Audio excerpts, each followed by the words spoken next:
Blacks, they're the biggest brand in world rugby. They're the team that everyone wants to beat. They're generally either number one or next to number one in the world. So, they, for a long period of time, have set the standards of the best of what rugby is. The All Blacks, yeah, it's pretty tough to summarise. I guess they're one of the best rugby teams in the world. Well, they are.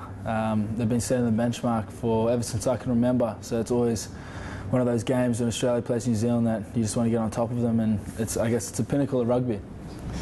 Fast, furious, and just relentless, I think, in terms of how they go about winning games.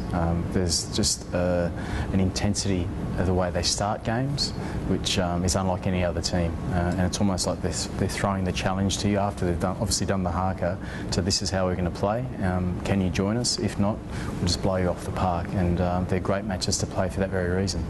Well, the All Blacks are they're the greatest side in the world at the moment, aren't they? But what people probably don't realise is that many years ago the South Africans were the benchmark. That's prior to the early 70s when they were basically kicked out of international rugby. They were the benchmark, but now it's certainly the All Blacks, and they're just they're the best team in the world. And you can just see over the last number of years that they've quite rarely been the best side.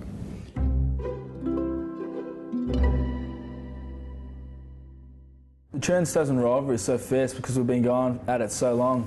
They're always the team that we want to beat the most because they're our closest neighbour, and they are currently the #1 team in the world, and I guess they've probably been sitting there for the longest amount of time. So we're at #2 at the moment, and we're always sort of trying to beat those guys, and if we can get on top of them, we know that I guess we are the best team in the world. Yeah, both very proud sides, and the New Zealand's I guess one-on-one are well in front as far as wins are concerned, but they've always been tremendous contests, and you just give it your absolute all when you play the All Blacks, and that's what you like to do. You like to play the best. Yeah, the history, like everyone knows about the Bledisloe Cup just because of the size of it. It's probably the biggest cup, one of the biggest cups in sport, I'd imagine, on a global scale. And it's one which, Australia and New Zealand have a really rich rivalry, and it's definitely developed over the past number of decades because the contests have got closer and closer. But New Zealand have held it for the last 10 years, which we're fully aware of, and the Australian team would love, and the Wallaby team and the Australian public would love to have it back on our shores.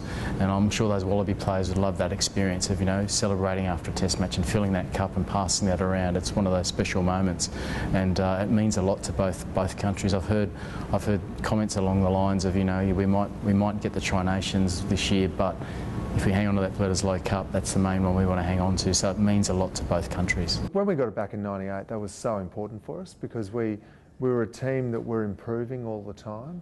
But for us, that was just this stamp of recognition that what we were doing was right. And it was much more than just winning it back. It was the way we won it back. And winning 3 games out of 3 that year was really something very significant in the history of Australian rugby. It's only been achieved once before. And to actually win it on New Zealand soil in Christchurch and then come back to Australia some weeks later and beat them in the 3rd test as well to affirm that series victory was really important. And then to hold it for the next 4 years after that.